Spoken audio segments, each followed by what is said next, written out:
नमस्ते। मैं डॉक्टर अमिताभ बनर्जी। आज का क्रिटिकल थिंकिंग हम चालू कर रहे हैं एक दूसरे सिरे से। अभी तक हम बात कर रहे थे थिंकिंग के ऊपर, क्रिटिकल थिंकिंग के ऊपर, कि हम अपनी थिंकिंग में जो कमजोरियां है उसको निकाल के हमारा थिंकिंग क्लियर हो जाएगा।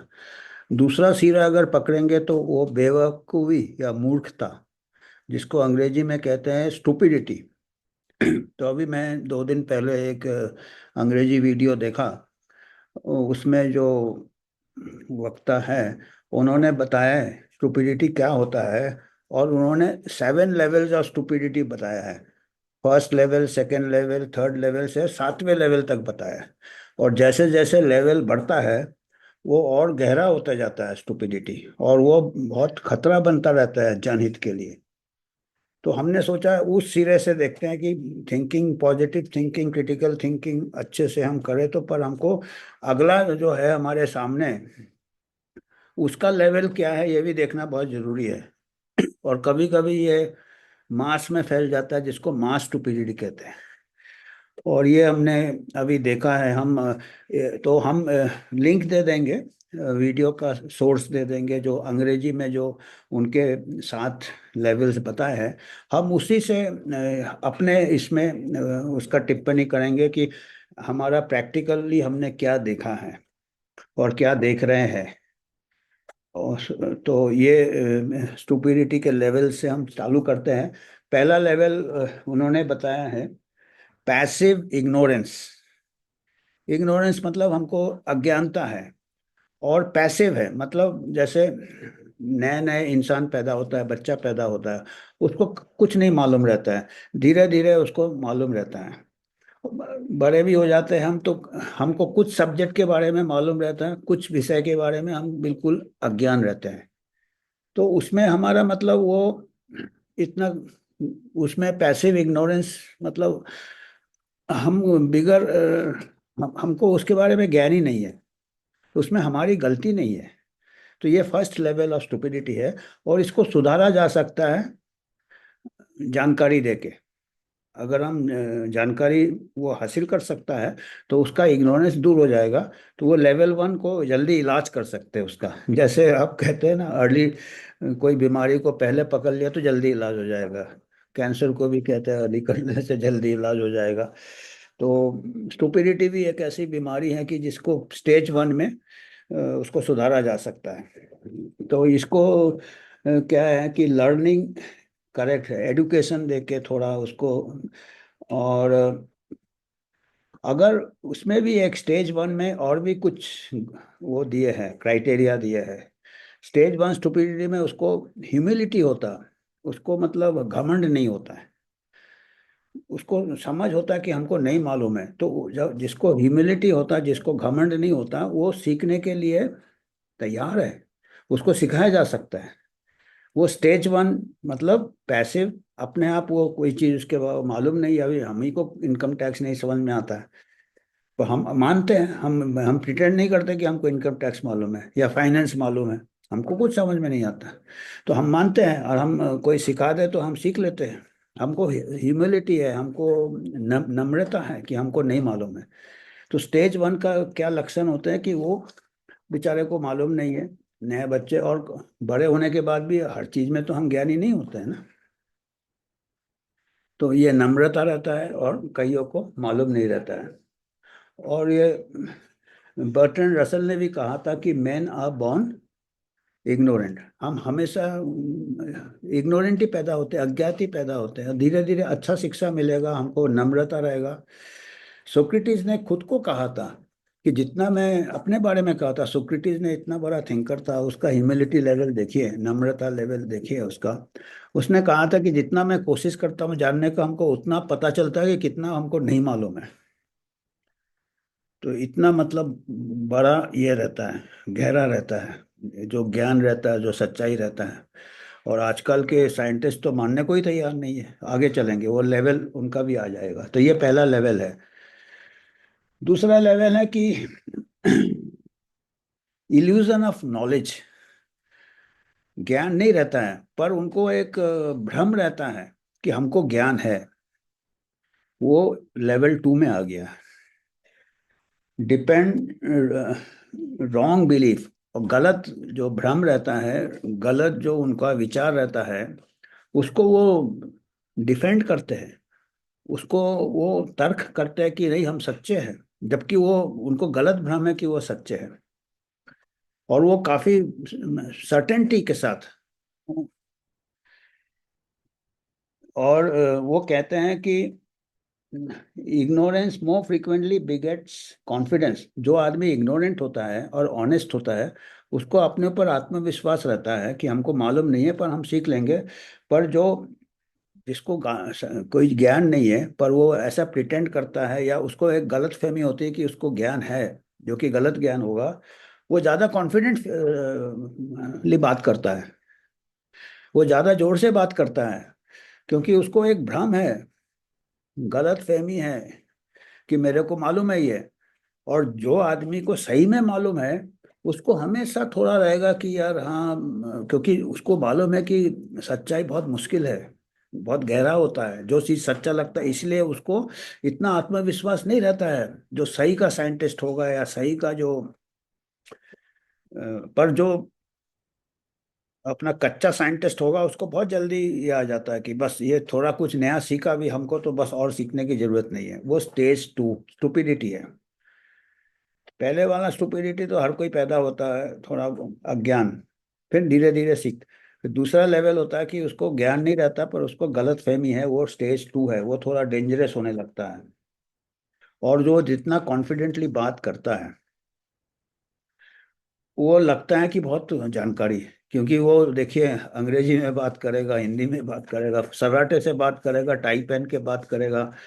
जो उतना एडुकेशन उतना ही आके रुक जाता है, जो ग्रूमिंग सूमिंग कर देते हैं ना जो, तो वो स्टेज टू स्टुपिडिटी है वो। तो ये इसको सुधारना मुश्किल हो जाता है। जिसको गलत भ्रम है कि उसको ज्ञान है, उसको सुधारना मुश्किल हो जाता है। और सबसे खतरनाक है घमंड और अज्ञानता। अज्ञानता के साथ नम्रता। जो सही वैज्ञानिक होता है वो हमेशा नम्रता रहेगा कि उसको मालूम है कि आसमां के पीछे और भी आसमां है, इतना इजी नहीं है सच्चाई तक पहुंचना। पर जो घमंड और अज्ञानता या गलत भ्रम कि हमको सब मालूम है, ये आपने महामारी में देखे थे। I am the science, Anthony Fauci बोलता है, साइंस इज सेटल्ड। कॉन्फिडेंटली बोल रहे थे, टाई पहन के अप डाउन, दूसरे कंट्री को बोल रहे थे ऐसा करो, ऐसा लॉकडाउन करो, ऐसा बात कर रहे थे। और डब्ल्यूएचओ भी इसमें आ गया है, क्योंकि डब्ल्यूएचओ ने क्या कर दिया, एंथनी फॉची सीडीसी उस टाइम का, 5 साल पहले का, कि मालूम सब है हमको, दूसरा कोई कुछ बोल रहा है उसको सुनने का नहीं है, उसका सेंसर कर दो, वो मिस इन्फॉर्मेशन है, वो गलत, भ्रमित, वो लोग भ्रमित बोल रहा है, गलत बता रहे हैं। साइंटिस्ट कभी नहीं बोल सकता इतने कॉन्फिडेंस के साथ अगला मिशन, उसको मालूम है कि वो भी गलत हो सकता है, अगला भी गलत हो सकता है, अगला सच भी हो सकता है, हम गलत भी हो सकते हैं। उसमें एक नम्रता रहता है। पर आपने देखा होगा महामारी के टाइम और अभी भी वही ये चल रहा है। जो एक बार, क्योंकि लोग, मेजोरिटी लोग क्या है, पैसिव स्टेज वन स्टुपिडिटी में है। उनको मालूम भी नहीं है, कोशिश कर भी नहीं करते। वो क्या सोचते हैं कि यार चलो सीडीसी बोल रहा है, डब्ल्यूएचओ बोल रहा है, एक्सपर्ट बोल रहा है, टाई पहन के बोल रहा है, मतलब सच बोल रहा होगा। पर इन लोग उसका फायदा उठा रहे हैं। तो इसमें आपको कितना नुकसान हुआ आपको मालूम है। और अभी सीडीसी में अभी बोला है कि भाई ये जो वैक्सीन के दुष्प्रभाव हमको सही से मालूम नहीं है, एविडेंस तगड़ा नहीं है, उसके ऊपर अभी जो लोग, इल्यूजन ऑफ नॉलेज है, जो साइंटिस्ट है, वो बोलते हैं साइंस सेटल्ड है, ऐसा कोई एविडेंस नहीं। पर वो एविडेंस दिखा नहीं रहे हैं। वो कह रहे हैं कि कोई दुष्प्रभाव है ही नहीं वैक्सीन का, एविडेंस है, इट इज सेटल्ड, कहते हैं साइंस इज सेटल्ड। और वो अपोज कर रहे हैं कि सीडीसी ने ऐसे अपना वेबसाइट में कैसे लिख दिया है कि ये जो दुष्प्रभाव है उसके ऊपर जांच नहीं हुआ अच्छी तरह। किसी भी चीज में आज तक अच्छी तरह दांत नहीं हुआ, साइंस ऐसा चीज है। तो अभी आप देख रहे हैं कि अभी वो कितने कॉन्फिडेंस के साथ, घमंड के साथ कह रहे हैं कि साइंस सेटल्ड है, और अगला एंटी साइंस है जो कह रहा है कि भाई हमको और जांच करना है। अरे साइंस में जांच करते रहो यार, साइंस में कभी खत्म नहीं होता। आप उस आदमी का कदर करो जो ढूंढ रहा है, और उस आदमी से डरो जिसको सच मिल गया है। जो सच का जो जो सच को ढूंढ रहा है वो तारीफे काबिल है। जिसको सच मिल गया है उससे थोड़ा बच के रहना है। वो घमंड आ जाता है और उसको कई बार ज्ञान का भ्रम होता है। एंथनी फॉची ने बोला था, आई एम द साइंस। हमसे अगर कोई दूसरा बोलता है तो वो साइंस को अटैक कर रहा है, हमको नहीं अटैक कर रहा। इतना मतलब घमंड का लेवल। बताइए, अभी लेवल 2 में ही इतना बुरा हाल हो गया। देखिए अभी लेवल 3 में हम जा रहे हैं, 7 लेवल तक जाना है। लेवल 3 में कहते हैं हमारा इमोशन आ जाते हैं। हमको फील हो रहा है, हमको गट फील, हमारा दिल बोल रहा है। तो वो सच होगा। वैसे ही फिर हम सबूत ढूंढते हैं जो हमको फीलिंग होता है। एक बार हमने सिक्स सेट थिंकिंग में भी बोला था ना, हार्ट। पर एक्चुअल साइंस हार्ट से नहीं होता है, एक्चुअल साइंस एविडेंस से होता है, इमोशनल फीलिंग्स फिल्टर। और उससे क्या होता है, हम देखा को अनदेखा कर देते हैं। I feel therefore true emotion replaces evidence. Emotions है, हमारे भावनाएं है, वो क्या है, सबूत को दरकिनारे कर देता है। साइंस में ऐसा नहीं होता है। हमको लग रहा है कि ये अच्छा होगा, ये दवाई अच्छा है तो अच्छा है ही। वो ऐसा नहीं होता है ना। तो वो एविडेंस वैसे ही देता है जो उसके, जो दिल में बात है वो फील कर रहा है। वो नहीं होता ऐसा। ऐसे में फिर नोज फैक्ट्स, उसको सच्चाई बताओगे भी ना तो उसको इग्नोर कर देगा, उसकी तरफ दिखेगा नहीं। और ये डेंजरस हो सकता है, खतरनाक हो सकता है जब एक्शन भी इमोशन से हो जाए। उसको दिखाओ, अभी उसको एक दिमाग में है कि इसका दुष्प्रभाव कुछ है ही नहीं। उसको दुष्प्रभाव दिखेंगे भी ना तो उसको नजरअंदाज कर देगा। यहाँ तक होगा कि उसके घर के लोग को भी दुष्प्रभाव होगा, उसको भी नजरअंदाज कर देगा। क्योंकि उसको इमोशन में क्या होता है, एक गिल्ट फीलिंग होता है कि यार हमारे वजह से शायद, पर्टिकुलरली अगर वो डॉक्टर होगा, इसलिए डॉक्टर लोग सबसे ज्यादा डिनायल कर रहे हैं। उनके घर वाले में भी अगर हो जाए हाथ से कोई दुष्प्रभाव से दवाई का, कोई इसका, कोई जो भी चीज का, आपको मालूम है मैं किसका बात कर रहा हूँ। पर उनको वो इमोशन उसको मानने के लिए रोकेगा। उसको वो मान नहीं सकता है। उसको फिर कितना इमोशनल बोर्ड आएगा कि देखिए हमारे गलत इससे किसी की जान चली गई या किसी का ये हो गया। वो इमोशनल हो जाता है। और वो इमोशन अभी नॉर्मल है वो। तो ये एक वो भी ग्रेड 3 स्टुपिडिटी में आता है। और डेंजरस हो जाता है। इससे क्या है, इन ये तो खैर मेडिकल के अलावा भी डे टू डे लाइफ में भी इमोशन से कई बार हम क्या होते हैं कि हमारा इंटरपर्सनल घर में दूसरे रिश्तेदारों के साथ, अपने घर के फैमिली मेंबर्स के साथ भी हमारा कई बार इमोशन में हम उनको सस्पेक्ट करने लगते हैं, जेलेसी करने लगते हैं, ईर्ष्या करने लगते हैं। और हम उसी का फिर सबूत ढूंढते हैं जो हमारे दिल में बोल रहा है कि हमको कुछ ऐसे फील हो रहा है। तो वो कई बार पैनिक में चले जाते हैं, रेज में चले जाते हैं। और ये क्या होता है, कई बार ये इमोशन क्या है, ग्रुप में फैल जाता है, मास हिस्टीरिया हो जाता है, मास रेज हो जाता है, राइट भी हो जाते हैं। आप देख रहे हो कितना वोलेटाइल है। और ये इमोशन के ऊपर आपके पॉलिटिकल लीडर्स इसका फायदा उठाते हैं। इमोशन, दिमाग अलग। आप जो एक एक चुन चुन के ऐसे ये इंसिडेंट्स निकालोगे जिससे फिर इमोशन को ये करोगे, बॉयल करोगे। और फिर उससे फिर कई वायलेंस हो जाता है। घर का वायलेंस से अलावा कम्युनिटी वायलेंस हो जाता है, ग्रुप मास हिस्टीरिया जिसको कहते हैं। ये इतना है। अब इनको फिर हील होने में बहुत टाइम लगता है। एक एक करके इंसान को समझ में आएगा पर पूरा ग्रुप में वो नहीं स्वीकार करेगा कि ये तीसरा लेवल है। देखो तीसरे लेवल में कितना खतरनाक हो गया है। अभी चौथा लेवल में हम आ रहे हैं, विलफुल ब्लाइंडनेस। विलफुल ब्लाइंडनेस मतलब जानबूझ के हम आंखें बंद कर देते हैं। वो धृतराष्ट्र उसमें भी था शायद, महाभारत में भी ऐसा कैरेक्टर था।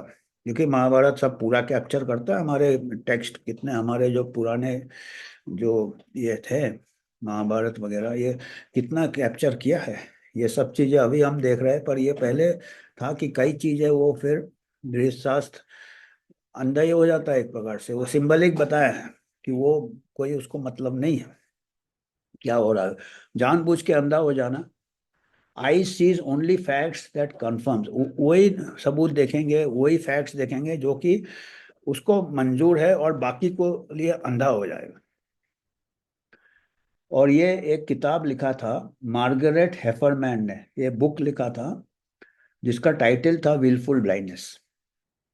इसमें क्या होता है, अपना डर रहता है, सच्चाई देखने का डर रहता है, हिम्मत नहीं रहता है, कंफर्ट हो जाता है, हमको शांति मिलती है कि हमने कुछ गलती नहीं किया है, और अपने को प्रोटेक्ट भी करते हैं, self protection. Safety of illusion, biggest corporate scandal, है ना, विसिल ब्लोअर, ये सब विसिल ब्लो करने के लिए करेज चाहिए होता है, पर वो अभी ये चीज अभी देखे, जितने भी इंक्वायरी हो रहे हैं, अभी यूके में कोविड इंक्वायरी का 20 नवंबर को आया, पूरा मतलब विलफुल ब्लाइंडनेस, पूरा का पूरा कंट्री उसको, क्योंकि पॉलिसी मेकर्स हैं, क्योंकि पॉलिसी मेकर्स ने खुद गलती की है, तो वो कैसे स्वीकार करेंगे, उनको डर है, उनको कंफर्ट है, उनको सेल्फ प्रोटेक्शन है। तो कोई भी इंक्वायरी में विलफुल ब्लाइंडनेस रहेगा, क्योंकि जो लोग इंक्वायरी कर रहे हैं, जिन्होंने ये सब लागू किया था, इंक्वायरी कोई दूसरा बॉडी करना चाहिए, वो बॉडी थोड़ा बहुत अमेरिका में हो रहा है, क्योंकि इलेक्शन में चेंज हो गए, बट उसको भी पूरा मेजोरिटी तो उसके अगेंस्ट ये कर रहे हैं ना, विरोध कर रहे हैं। और वो भी पब्लिक के इमोशन के साथ खेल रहा है कि आपको पीछे ले जाएंगे, इसमें कोई चीज का दुष्प्रभाव नहीं है, कोई ये नहीं है, ये एंटी साइंस है जो लोग कह रहे हैं, इसका जांच होना चाहिए। जांच कभी एंटी साइंस नहीं होता है, जांच हमेशा साइंस की तरफ कदम बढ़ाता है। तो ये चौथा स्टुपिडिटी है लेवल, कि हम विलफुल ब्लाइंडनेस, हम वही चीज देखेंगे जिससे कि हमको, जो चीज में हमको कट्टु सत्य नहीं देखेंगे, कट्टु सत्य। पांचवा है हर्ड मेंटेलिटी। अभी हर्ड मेंटेलिटी हमने पूरा महामारी में देखा। जो लोग क्वेश्चन करते थे उनको कोवी इडियट कहते थे, जो मास्क नहीं पहनते थे कोवी इडियट कहते थे, जो लॉकडाउन में नहीं मानते थे उनको एंटी साइंस कहते थे, जो आपको मालूम है क्या हुआ, उसको हर्ड इम्यूनिटी तो आया नहीं, पर हर्ड स्टुपिडिटी आ गया था महामारी के दौरान। हर्ड मेंटेलिटी ये कह रहे हैं, when all think same no one is thinking. जब हर कोई एक ही चीज को सोच रहा है, इसका मतलब कोई नहीं सोच रहा है। और इसमें और क्या बेईमानी किया था कि कोई दूसरा कुछ सोच भी रहा है, उसको मिस इन्फॉर्मेशन कर दिया। ये एक नया प्रोपेगेंडा चालू कर दिया डब्ल्यूएचओ ने, और टीटी भी ले आएगा, टीटी में भी ऐसे ही करेगा वो। सोलोमन एज कंफर्मिटी एक्सपेरिमेंट, कई एक्सपेरिमेंट किए थे कि जो झुंड में, ग्रुप में, मेजोरिटी जो सोच रहा है वही सब लोग सोचते हैं, बहुत कम ही एक दो दूसरा सोचते हैं। और वो सोचते हैं नॉर्मल टाइम्स में। अब इस टाइम में क्या क्या, महामारी में शायद ज्यादा लोग भी सोच रहे होंगे, उनको मिस इन्फॉर्मेशन लेबल कर दिया। ये भी एक बहुत बड़ा गेम था, साइकोलॉजिकल गेम, कि उनको भैया अलग ही कर दो, तो ऐसा लगेगा कि कंसेंसस हो गया है, मेडिकल कंसेंसस हो गया है। लेवल 6, ये देखिए काफी हाई लेवल तक पहुंच गए। इंटेलेक्चुअल एरोगेंस, घमंड, कि हम बहुत इंटेलिजेंट है, हमारे पास इतनी डिग्रियां हैं।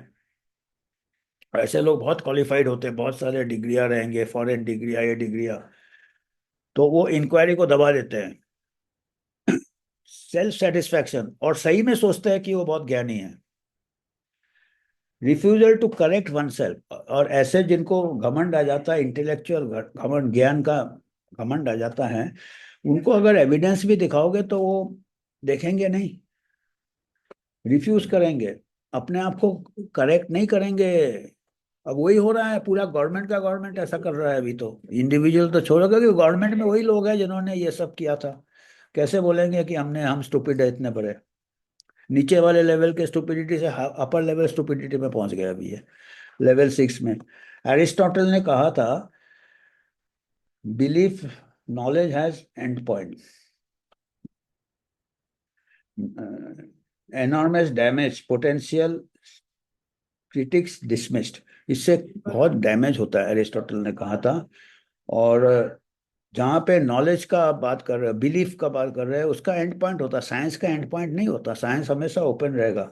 Root of countless disasters, major disasters हो चुके हैं। मार्टिन लूथर किंग ने भी कहा था इसके बारे में। मार्टिन लूथर किंग जूनियर, और ये थे यूएसए के सोशल एक्टिविस्ट, उन्होंने कहा था, चूजिंग नॉट टू नो। वो चूज कर रहे हैं कि हमको नहीं पता करना, हमको नहीं पता, हमको नहीं सुनना। आप भी ऐसे लोगों से मिले होंगे, नहीं मेरे को नहीं सुनना, अभी जो है वो सेटल हो गया है, फाइनल हो गया, अभी नहीं सुनना है। अभी पर्टिकुलरली जो पुराने मेडिसिन आयुर्वेदा वगैरह वाले को साइंस आगे जाना चाहिए, आयुर्वेदा में बहुत रिच है। पर कई ऐसे हैं जो बोलते नहीं, ये तो पूरा बोल के चले गए थे, उसके आगे फाइनल वर्ड है, तो वो भी एक स्टुपिडिटी है, वो एक लेवल। उससे क्या नुकसान ट्रेडिशनल मेडिसिन को ही हो रहा है। आगे बढ़ना है, क्योंकि उस टाइम चरक सुश्रुतरा के पास लिमिटेड था, उनके पास माइक्रोस्कोप तक नहीं था, वो उनका थिंकिंग बहुत आगे था। पर अभी हमको जो चीज एविडेंस है उसके हिसाब से पुराने जो उनके थ्योरीज है, जो उसके पास अभी के मेथड से वो नहीं है, तो उसको धीरे धीरे क्लीन करना चाहिए, तो और फायदा आयुर्वेद को ही होगा। तो ये हमारे इसमें भी ऐसा चल रहा है। और ये क्या है कि इंटेलेक्चुअल एरोगेंस है, पूरा का पूरा एरोगेंस है कि हमारे जो 2000 3000 4000 साल पहले जो कह गए थे वो फाइनल वर्ड है। वो फाइनल वर्ड कैसे हो सकता है यार? दूसरे मेडिसिन भी, मॉडर्न मेडिसिन भी हिपोक्रेटिस से डेवलप हुआ, तो कई हिपोक्रेटिस ने भी ह्यूमर कहा था, ये ह्यूमर ह्यूमर ये वो चियास्मा कई थे, पर अभी वो डिस्कार्ड कर दिए। पर उसके लिए हिपोक्रेटिस का बेइज्जत तो नहीं हुआ ना, वो तो फादर ऑफ मेडिसिन है। तो ऐसे हमारे भी जो फादर और medicine, father of surgery Sushruta थे, उनको बेइज्जती नहीं होगा कि उनके पास जो लिमिटेड ये थे। अब वो तो शायद वो खुद जिंदा होते अभी, तो वो बोलते हाँ स्टडी करो, वो खुद स्टडी करते। उनको एरोगेंस नहीं होता, सोक्रेटिस को एरोगेंस नहीं था, वो कहता था हम जितना जानने की कोशिश करते हैं, उनका नम्रता बढ़ता रहता। पर उनके जो नीचे के जो शागिर्द है वो एरोगेंट हो गए। तो उससे क्या है कि साइंस आगे नहीं बढ़ रहा है। हम जैसे तैसे पुराने इसको ही सपोर्ट कर रहे हैं, खींचतान के क्वांटम थ्योरी, ये थ्योरी ये थी, जिसका कि कोई सबूत नहीं है। कि हम बोल रहे नहीं, उनको तो मालूम था क्वांटम थ्योरी, कैसे मालूम होगा? कहीं उनको, मैं कह रहा ना, उनके पास माइक्रोस्कोप भी नहीं था। और तो ये भी एक स्टुपिडिटी है, इससे सबको नुकसान है, समाज को नुकसान है, साइंस को नुकसान है, वो पुराने मेडिसिन सिस्टम्स को भी नुकसान है। आगे बढ़ना चाहिए हमको भी। फिर सातवां वाला बहुत डेंजरस है, अभी हाईएस्ट लेवल में पहुंच गए। मेलिशिया स्टुपिडिटी, इल विल। मतलब उसको नुकसान, साइकोपैथ जिसको कहते हैं, वो है तो स्टुपिड, और वो सोचता है कि डेलिबरेट हार्म और सच्चाई से, रियलिटी से अलग रहता है, क्रुएल्टी जस्टिफाई होता है। ये टेररिस्ट लोग ऐसे हो आ जाते हैं, वो स्टूपिड है। और वो इतना स्टूपिड है और इतना ब्रेव भी है कि वो सोचते हैं कि हमारा जो कॉज है वो अच्छे के लिए है। और ये मेजर क्राइम्स हो जाते हैं, मॉरल क्राइम्स करते हैं ये। टेररिस्ट है, डिसरप्टिव प्रोपागेंडा, ये भी एक नुकसान होता है। ये भी एक तो टेररिस्ट है, बेकसूर लोगों की जान ले लेता है, इनोसेंट लोगों की, वो बहुत गलत है। और कुछ मेलिशियस, जो कुछ ऐसे लीडर्स होते हैं जो कि भेदभाव फैलाते हैं अलग अलग कम्युनिटीज में, वो भी मेलिशियस है, वो भी बहुत डेंजरस है और स्टुपिडिटी है। अब स्टुपिडिटी कहेंगे, टेररिस्ट शायद ज़्यादा स्टुपिड हो, क्योंकि वो सही में बिलीव करता है कि हमको सुसाइड बॉम्बर, वो इतना मोटिवेटेड रहता है, क्योंकि उसको रियलिटी से बिल्कुल अलग रहता है। और उसके जो ब्रेन वॉश करने वाले उसको कर देते हैं पूरा, और स्टूपिड कर देते हैं। तो ये डेंजरस है ये। और ये सब चीज हमको देखने में मिल रहा है। महामारी में तो देखा ही हमने, मास स्टूपिडिटी, हिस्टीरिया। कुछ लोग बेचारे, कुछ लोग पैसिव होंगे, जो डॉक्टर को टाइम कहाँ है इतना पढ़ने लिखने का भैया, जो सीडीसी ने, जो डब्ल्यूएचओ ने बोला, वो पैसिव इग्नोरेंस, वो इनोसेंट होंगे, वो बेकसूर होंगे, पर वो भी बदनाम हो गए। फिर उसके बाद कुछ डॉक्टर है जैसे एंथनी फॉची जैसे, क्या मैं तो साइंस हूँ, एरोगेंस में आ गए। कुछ इंटेलेक्चुअल एरोगेंस में आ गए कि भाई सब कुछ जो किताबें में दिया सीडीसी वो करेक्ट है। उतना ही स्टूपिड है जितना ये हमारे पुराने आयुर्वेद वाले बोलते हैं, होम्योपैथ वाले, कि हैरेमन ने पूरा बोल दिया था और ये बोल, अरे आगे भी बढ़ो ना यार, सभी स्टूपिड है हमारे यहाँ तो। मॉडर्न मेडिसिन वाले भी स्टूपिड है, ट्रेडिशनल मेडिसिन वाले भी स्टूपिड है। आगे बढ़ो यार, साथ काम करो मिलके, थोड़ा नम्रता लाओ। आप कह रहे हैं हमारा ही सिस्टम ठीक है, अगले का नीचा है, और वो पीछे वाले बोलते हैं हमारे वाले सब बोल गए थे। दोनों गलत है, दोनों स्टूपिड है at lower levels, intellectual arrogance में। अभी कई है ऐसे, दोनों हर इसमें ऐसे है। तो ये हमको जरा अभी ये क्रिटिकल थिंकिंग के लिए 7 लेवल जानना बहुत जरूरी है, क्योंकि ये लोग एक कोई ना कोई लेवल में अटक जाते हैं। तो क्रिटिकल थिंकिंग से ही दूर होगा, अवेयरनेस से दूर होगा। तो ये आज हमको इतना ही कहना था। धन्यवाद।